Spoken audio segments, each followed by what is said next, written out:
శతాబ్దాల యుద్ధాలు, ఓటములు మరియు విజయాలకు మౌన సాక్షిగా నిలిచింది ఈ కుష్ మహల్.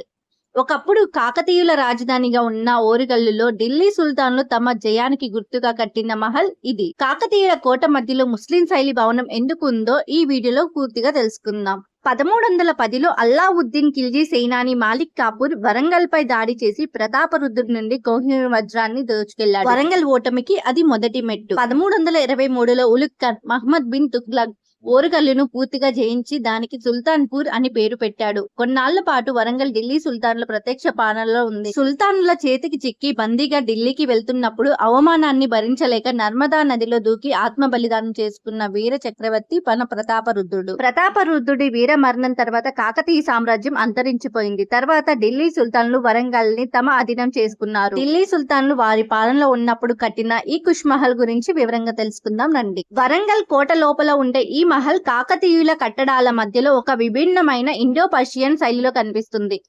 1323లో కాకతీయుల సామ్రాజ్యం పతనమైన తర్వాత వరంగల్ ఢిల్లీ సుల్తాన్లు తుగ్లక్ వంశం వశమైంది. ఆ సమయంలో షితాబ్ ఖాన్ లేదా తుగ్లక్ సేనాని ఉలుగ్ ఖాన్ కాలంలో ఇది నిర్మించబడిందని చరిత్ర చెబుతుంది. కుష్ అంటే పర్షియన్ భాషలో సంతోషం అని అర్థం. అంటే ఇది ఒక విలాసవంతమైన విడిది లేదా దర్బార్ హాల్ గా ఉపయోగపడేది. దీని గోడలు చాలా మందంగా వాలుగా ఉంటాయి. ఇది తుగ్లక్ కాలం నాటి ప్రత్యేకమైన ఆర్కిటెక్చర్. దీని లోపల ఉండే ఎత్తైన హాల్ మరియు భారీ స్తంభాలు అప్పటి ఇంజనీరింగ్ గొప్పతనాన్ని చెప్తాయి. మహల్ లోపలికి వెళ్లే దారిలో మరియు లోపల పెద్ద పెద్ద పర్షియన్ ఆర్చ్లు కనిపిస్తాయి. ఇవి కేవలం అందం కోసమే కాదు, భారీ పైకప్పు బరువును మోయడానికి ఇంజనీరింగ్ పరంగా డిజైన్ చేయబడ్డాయి. లోపల ఎత్తైన హాల్ కి ఇవి ఒక గంభీరమైన రూపాన్ని ఇస్తాయి. మహల్ లోపల ఒకే ఒక పెద్ద హాల్ ఉంటుంది. దీని సీలింగ్ చాలా ఎత్తులో ఉంటుంది. ఆ రోజుల్లో సుల్తాన్లు ఇక్కడ దర్బార్ నిర్వహించేవారు. ఎత్తైన సీలింగ్ వల్ల లోపల వేడి తక్కువగా ఉండి గాలి వెలుతురు చాలా బాగా వచ్చేది. ప్రెజెంట్ ఈ డిజైన్ ను మనం ఒక మ్యూజియం రూపంలో చూడవచ్చు. సుల్తాన్ల డిజైన్ లో ఉన్న ఈ భవనం లోపల వారు ధ్వంసం చేసిన కాకతీయ శిల్పాలను భద్రపరచడం ఒక విచిత్రమైన చారిత్రక వైరుధ్యం. అలాగే ఇప్పుడు మీరు ఈ వీడియోలో చూస్తున్నదైతే కాకతీయుల కాలం నాటి దేవాలయాల నుండి సేకరించిన ఒక శిఖర భాగం లేదా అలంకారిక శిల్పం అయి ఉండొచ్చని చరిత్ర. మీరు వీడియో స్టార్టింగ్ లో గమనించినట్టయితే ఇలాంటి శిల్పాలు మనకి స్టార్టింగ్ లో ఎన్నో కనిపించాయి.